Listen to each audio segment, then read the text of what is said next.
ओम शांति। आज का मनन चिंतन का जो क्लास है वो हम सुनेंगे आदरणीय दादी प्रकाश मणि जी का क्लास।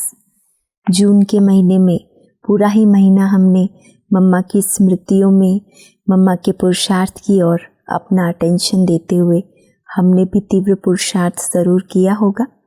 तो इसी जून मास के ये आखिरी सप्ताह में अब हम सुनते हैं दादी प्रकाश मणि जी के अमृत वचन। दादी जी कहती हैं, बाबा हम बच्चों को कहते हैं, बच्चे तुम मेरे नूरे रतन हो, नूरे जहान हो, जहान के नूर हो। बाबा क्या कहता है? तुम मेरे नूरे रतन हो, नूरे जहान हो, जहान के नूर हो। इन महावाक्यों में कितना रहस्य भरा हुआ है।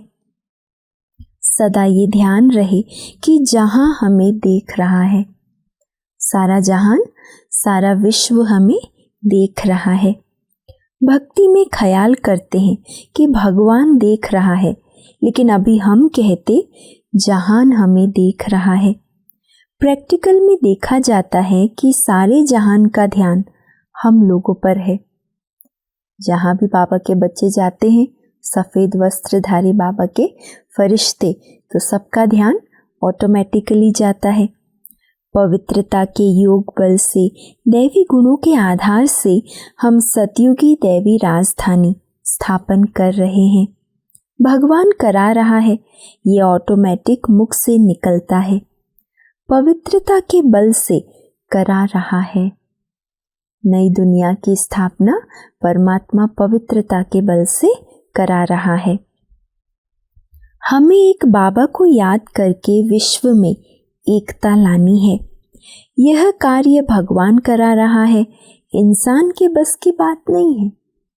जास्ती गोरख धंधे में जाने से, व्यर्थ सोचने से माथा खराब होता है। हर दम दिल खुश, दिमाग ठंडा हो तो बाबा अपना काम अच्छा करा लेगा। अगर इंस्ट्रूमेंट परफेक्ट है तो बजाने वाला अच्छे से बजाएगा, और इंस्ट्रूमेंट ही गड़बड़ है तो बजाने वाला कितना भी अच्छा है लेकिन बजा नहीं सकेगा। तो बाबा तो सदा ही परफेक्ट है, लेकिन हम उसके इंस्ट्रूमेंट कभी कभी उलझनों में, व्यर्थ संकल्पों में इतना बिजी हो जाते हैं तो बाबा चाहकर भी अपना कार्य करा नहीं पाता है। तो दादी बहुत अच्छी बात कह रही है कि हर दम दिल खुश और दिमाग ठंडा हो तो बाबा अपना काम अच्छा करा लेगा। दिल से बाबा का काम करो तो बाबा की और परिवार की मदद मिलती है। सच्चे दिल से बाबा और परिवार दोनों की मदद। गरम दिमाग वाला कभी कोई काम नहीं कर सकता। ठंडे दिमाग से काम अच्छा होगा। गरम दिमाग वाला खुद भी बिगड़ेगा, काम भी बिगाड़ेगा। वह दिल को भी सुस्त, दुखी, निराश बना देगा। इसलिए कुछ भी हो जाए, हमें दिल शिकस्त नहीं होना है, दिल को आराम में रखना है। सदा दादी ने कहा ना, दिल हरदम खुश हो और दिमाग ठंडा हो। तो इसीलिए कुछ भी हो लेकिन ठंडे दिमाग से काम अच्छा होता है। दिल को आराम में रखना है। ऐसा कोई काम नहीं करना है जो दिल खाए, आराम की नींद ना आए। किया हुआ खाता है। अंदर ही अंदर अगर कुछ भी गलत हमने किया है तो अंदर दिल खाती रहेगी। ये निशानी है गलती होने की। इसलिए सिर्फ अपने दिल को खुश करने के लिए या जिसके साथ प्रेम है उसको खुश करने के लिए नहीं करो, लेकिन भगवान को खुश करने के लिए करो। मुझे जिससे स्नेह है, जिससे प्यार है, उसको मैं खुश करती रहूं या अपने आप को खुश करती रहूं? दादी कहती है ऐसा नहीं। आपने जीवन भगवान को दी है तो भगवान को खुश करने के लिए करो। मेरी दिल या फलाने की दिल खुश हो, ये सोचकर कुछ किया तो सूक्ष्म गलतियां हो सकती है। बहुत अच्छी पॉइंट दादी ने कहा। खुद को खुश करने के लिए या किसी और को खुश करने के लिए कुछ करेंगे तो ज़रूर सूक्ष्म में गलती हो सकती है। बाबा क्या कहता है, ज्ञान क्या कहता है, यह सोचकर किया तो कोई गलती नहीं हो सकती। आत्मा में शक्ति तब आती है जब राइट काम होता है। बिगड़ी को बनाने वाला सत्य धर्म की स्थापना अर्थ कोई काम होता है तो सदा याद रहे कि मेरे से ऐसा कोई काम ना हो जो बनी हुई बात भी बिगड़ जाए। हम तो बिगड़ी को बनाने वाले हैं ना, तो हमसे ऐसा कभी कोई काम ना हो जो बनी हुई बात भी बिगड़ जाए। लोग समझते हैं जिसकी उम्र बड़ी होती है उसका दिमाग काम नहीं करता, लेकिन भगवान के जो बच्चे हैं उनको भगवान की गुप्त शक्ति मिलती रहती है। जो सोचते हैं कि इनको इतना निर्भय बड़ी दिल वाला बनाने वाला कौन है, हमारे में देह अभिमान का अंश भी ना हो। बाबा हमको जिस राह पर लेकर चल रहा है तो उसमें सबसे मुख्य कंडीशन क्या है? जरा भी देह भान का अंश मात्र भी ना हो। हम छोटी मोटी आशाएं रखकर अपने आप को खुश ना कर लें। थोड़ा नाम मिल गया, थोड़ी शान हो गई, मान मिल गया, दादी कहती ये सब छोटी छोटी हद की इच्छाएं हैं, इनसे अपने आप को खुश नहीं करो। बुद्धि में जरा भी किसी चीज की आकर्षण ना हो। इस संसार में कुछ भी अच्छा नहीं, अच्छा वह है जिसे कोई इच्छा ना हो। अच्छा कौन हुआ? जिसे कोई इच्छा नहीं। घर जाना है इसीलिए उपराम रहना अच्छा है। जितना हो सके अपने आप को समेटते जाना है। ज्यादा विस्तार में, ज्यादा बातों में उलझने से जो हमारी ज़रूरत की तैयारी है, वर्तमान समय की जो ज़रूरत है, उपराम रहना, बेहद की वैराग्य वृत्ति में रहना, उसमें दूरी आ जाती है। इसलिए दादी कहती है घर जाना है इसीलिए उपराम रहना अच्छा है।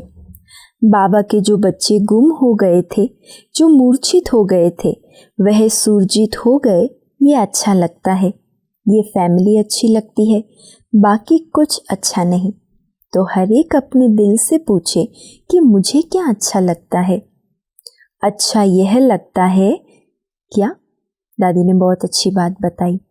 ये अच्छा वो अच्छा, इन सब बातों से मुक्त हो, अपने आप से अंतर्मुखी होकर पूछो कि क्या अच्छा लगता है मुझे। अच्छा लगता है कि योग युक्त स्थिति रहे, हमारी अवस्था योग युक्त रहे। कोई भी बात हो जाए हमें कोई हिला न सके। जो भगवान ने महावीर बनने का पार्ट दिया है वो अच्छा लगता है। पास विद ऑनर होना अच्छा लगता है। ड्रामा की नॉलेज के आधार से अपने जीवन की इतनी रक्षा करो जो मान अपमान का लेस भी ना आए। ड्रामा के पट्टे पर एकदम स्थैर्य होकर रहेंगे तो दादी कह रही है आपके जीवन की ऐसी रक्षा होगी जो मान अपमान इन सब बातों से आत्मा मुक्त हो जाएगी। और क्या अच्छा लगेगा? योग युक्त रहना, पास विद ऑनर होना, महावीर बनकर पार्ट बजाना, ये सब बातें अच्छी लगेगी। बाबा ने हम बच्चों को ड्रामा की नॉलेज इतनी अच्छी दी है जो एक सेकंड भी किसी बात का ख्याल नहीं चलता। अगर हम अपनी स्थिति को अचल बनाकर रखना चाहते हैं तो 3 बातें साथ हो। पहली सहन शक्ति, दूसरी समेटने की शक्ति और तीसरी समाने की शक्ति। किस बात के लिए चाहिए ये तीनों? दादी कह रही है अगर आप अपनी स्थिति को अचल बनाकर रखना चाहते हैं तो ये 3 शक्तियां चाहिए। सहन शक्ति, समेटने की शक्ति और समाने की शक्ति। ये तीनों शक्तियां साथ है तो ड्रामा पर अडोल रह सकते हैं। अगर एक भी शक्ति कम है तो स्थिति हिल सकती है। कोई भी एक शक्ति अगर कम है तो अवस्था स्थिर नहीं होगी, हिल सकती है। बाकी ये प्रतिज्ञा पक्की हो कि बाबा हम आपके पक्के योगी बच्चे हैं, पवित्र हैं, पवित्र ही रहेंगे। दिल से बाबा से पक्की प्रतिज्ञा करनी है, बाबा हम आपके पक्के योगी बच्चे हैं, पवित्र हैं और पवित्र ही रहेंगे। इसी की प्रतिज्ञा सबको दिल से बहुत पक्की करनी है। जो इस प्रतिज्ञा में पक्के रहते हैं उन्हें बाबा की 100 गुना दुआएं मिलती है। हाजी करने वाले को कहा जाता है आज्ञाकारी। उन पर माँ बाप की दुआएं होती है, क्योंकि आज्ञाकारी माना सपूत। तो सदैव आज्ञाकारी रहो। दुआएं किसको मिलेगी? जो माँ बाप की हर आज्ञा को हाजी कहकर सिर माथे पर रखते हैं, उस आज्ञा का पालन करते हैं। और ऐसे आज्ञाकारी बच्चे ही दुआओं के पात्र होने के साथ साथ सपूत कहलाते हैं। जो भी हमारी नियम मर्यादाएं हैं, उन मर्यादाओं का जीवन में श्रृंगार करते अपनी उन्नति करते रहो। और नशा रखो कि हम वही कल्प पहले वाले पांडव हैं, गोप हैं। गोप का अर्थ ही है जिससे भगवान से प्यार हो और कोई नहीं हो। सच्चे गोप गोपी कौन हुए? जिसका सिर्फ एक भगवान से प्यार हो और कोई नहीं हो। गोप और गोपियां तो कल्प पहले वाले गोप हो, पांडव हो, पक्के योगी, तपस्वी, त्यागी, वैरागी हो। गोप अर्थात पक्के योगी, तपस्वी, त्यागी और वैरागी। ये सब सवाल खुद से पूछो और अपने आप को पक्का करो। सेवाधारी हो, कोई ईर्ष्या तो नहीं, कोई दुनिया याद तो नहीं आती, बुद्धि कहाँ बाहर तो नहीं जाती है या भटकती है। सच्चे योगी, त्यागी, तपस्वी, वैरागी, ये सब टाइटल बाबा ने हमको दिए हैं ना। तो अपने आप से पूछना है कि बुद्धि कहीं भी किसी आकर्षण में, दुनियावी बातों में तो नहीं जाती, कुछ अंदर अच्छा तो नहीं लगता जिसकी आकर्षण होती है, कोई ईर्ष्या तो नहीं है, बुद्धि कहाँ बाहर तो नहीं भटकती है। तो ये सब बातें हमें अपने आप के साथ पूछने की है, स्वयं को खुद चेक करने की है। इसके पहले भी दादी ने कहा ना, अच्छा कौन होगा, कौन बन सकता है अच्छा? जिसे कोई प्रकार की इच्छा नहीं, जिसने सब कुछ समेटा हुआ है। ज्यादा गोरख धंधे में, विस्तार में जाने से बुद्धि फिर एकाग्र नहीं रहती। तो हमें अच्छा क्या लगना चाहिए? पास विद ऑनर होना, ड्रामा के पट्टे पर स्थिर होकर रहना, और दादी ने कहा महावीर बनकर पार्ट बजाना। ये सब बातें हमारे दिल को अच्छी लगनी चाहिए। और उसके लिए 3 शक्तियाँ चाहिए, सहन शक्ति, समाने की शक्ति और समेटने की शक्ति। तो ये सब था दादी जी के मनन चिंतन की बहुत सुंदर पुरुषार्थ की बातें। अच्छा, ओम शांति।